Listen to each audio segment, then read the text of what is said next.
Hello friends, welcome to my channel দীপ্তির পৃথিবী। আবার অনেক দিন পর একটা নতুন গল্প নিয়ে ফিরে এলাম। গল্পটি ভালো লাগলে লাইক, কমেন্ট এবং শেয়ার করবে এবং আমার চ্যানেলটিকে সাবস্ক্রাইব করে পুরো গল্পটি শুনে আমার পাশে থাকবে। Love story. না, আর ভাল লাগছে না। নীলা উঠে বসে। গত পরশুদিন থেকে সে জ্বরে ভুগছে। বলতে গেলে সে গত 3 দিন ধরে শুয়েই আছে। ভাগ্যিস জ্বরটা তার এক্সামের পর হলো। 1 সপ্তাহ আগে তার 3rd ইয়ার এক্সাম কমপ্লিট হলো, ফিলোসফি অনার্স। আজ সকাল থেকে একটু ভালো বোধ হচ্ছে, কিন্তু মনটা উসখুস করছে। গত 3 দিন সে ফেসবুকে যেতে পারেনি। সে নিশ্চয়ই তার জন্য অপেক্ষা করছে। অভিরূপ। না না, অভি নীলার বয়ফ্রেন্ড নয়। আচ্ছা, বয়ফ্রেন্ডে যদি না হয়, তাহলে সে অভির জন্য এত উতলাই বা হচ্ছে কেন? এর উত্তরেও নীলা জানে না। গত 1 মাস আগে তাদের ফ্রেন্ডশিপ হয়েছে ফেসবুকে। অভি হলো নীলার বেস্ট ফ্রেন্ড, জয়ীর এক মাসির ছেলে। 1 মাস আগে সে এসেছিল জয়ীদের বাড়ি। নীলার বাড়ি থেকে কয়েকটা বাড়ি পর জয়ীদের বাড়ি। শিবপুর ইঞ্জিনিয়ারিং কলেজ থেকে এমটেক করেছে। নীলা দেখেছিল তখন, কিন্তু কোনো কথা হয়নি তার। অভি চলে যাওয়ার কয়েকদিন পরেই নীলার ফেসবুকে অভির ফ্রেন্ড রিকোয়েস্ট আসে। তারপর থেকে তারা খুব ভালো বন্ধু হয়ে উঠেছে। তবে কিছুদিন থেকে কেন যে নীলার মনে হচ্ছে অভি কেমন যেন অন্যরকম বিহেভ করছে। কেন যেন মনে হচ্ছে ও অন্য কিছু বোঝাতে চাইছে। আর নীলাও যে কিছু বুঝতে পারছে না তা নয়, অভির সাথে চ্যাট করা যেন এক নিয়মিত রুটিন হয়ে গেছে তার কাছে। ওর সাথে চ্যাট করতে বসলে কিভাবে যে সময় চলে যায় বুঝতেই পারে না সে। অভির এক একটা কথায় বুকটা অজানা এক আশঙ্কায় কেঁপে ওঠে। এখন দুপুর 2টো, পাশে মা ঘুমাচ্ছেন। আস্তে আস্তে উঠে সে ল্যাপটপ নিয়ে বিছানায় ফিরে আসে। ফেসবুকটা অন করে 21টা মেসেজ, 13টা অভির মেসেজ। তখনই আরও একটা মেসেজ ঢুকলো অভির। 3 দিন ধরে তোমার দেখা নেই, কি হয়েছে? লীলার মুখে হাসি ফুটল। এই একটু শরীর খারাপ ছিল। অভি রিপ্লাই দিল না। নীলার ফোন বেজে উঠল। হ্যালো, কি হয়েছে তোমার? বুকটা ছেদ করে উঠল। এটা যে অভি তার বলার দরকার হয় না, কিন্তু ও তো অভিকে নাম্বার দেয়নি। তাহলে নিশ্চয়ই জয়ী। ঘুমন্ত মায়ের দিকে তাকিয়ে নীলা কোনো কথা না বলে বারান্দায় চলে আসে। না, সেরকম কিছু নয়, সামান্য জ্বর হয়েছিল। সামান্য? তাহলে 3 দিন থেকে ফেসবুকে আসোনি কেন? আমি তোমার আমি তোমার অপেক্ষা করছি সারাক্ষণ।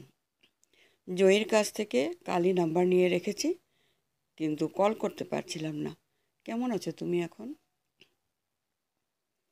নীলা কি বলবে বুঝতে পারছে না।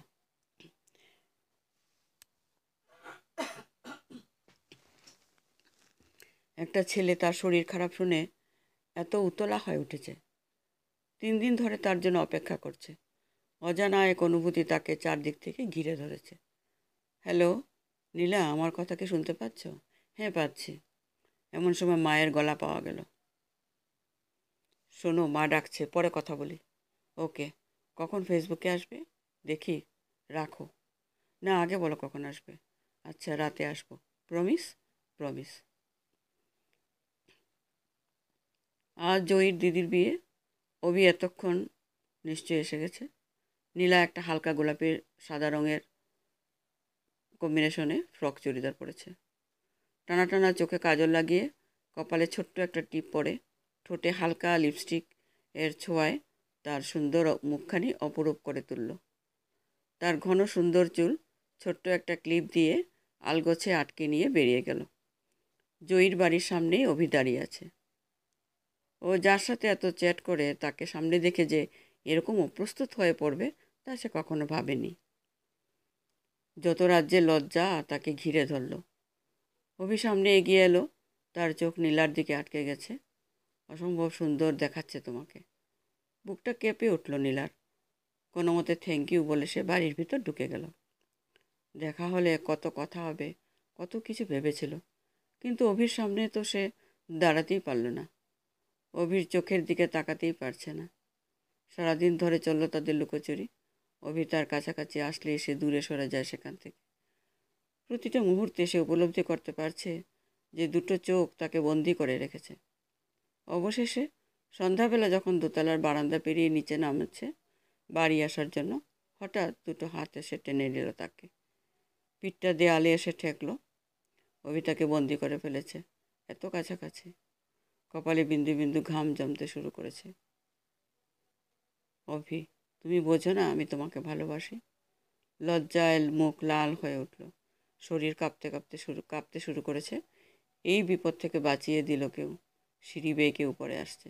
নীলা, কেউ আসছে। অভি, আসুক। আগে বলো কেন আমার থেকে দূরে দূরে থাকছে। নীলা, ওকে আর থাকবো না, ছাড়ো। অভির কোনো ভাবান্তর নেই, একদৃষ্টে তাকিয়ে আছে সে। নীলা, কেন বোঝো না? ভালোবাসি বলে কাছে যেতে ভয় পাই বলে সে নিজেকে কোনো রকম ছাড়িয়ে সিঁড়ি বেয়ে নামতে থাকে পিছনে। আর ফিরে তাকাবে না সে। নীলা নিজেই বিশ্বাস করতে পারে না এইমাত্র সে অভিকে ভালোবাসি বলে দিয়েছে। ব্যাপারটা অসম্ভব মনে হচ্ছে। জোর কদমে সে বাড়ি চলে আসে, নিজের ঘরে এসে দরজা বন্ধ করে। অদ্ভুত এক অনুভূতিতে শিহরিত হয়।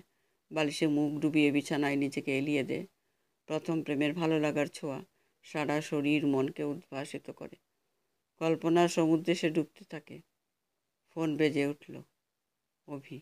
না, এখন সে রিসিভ করবে না, একটু অপেক্ষা করুক ওই ছেলেটা। আজকের গল্প এখানেই শেষ করছি। নমস্কার।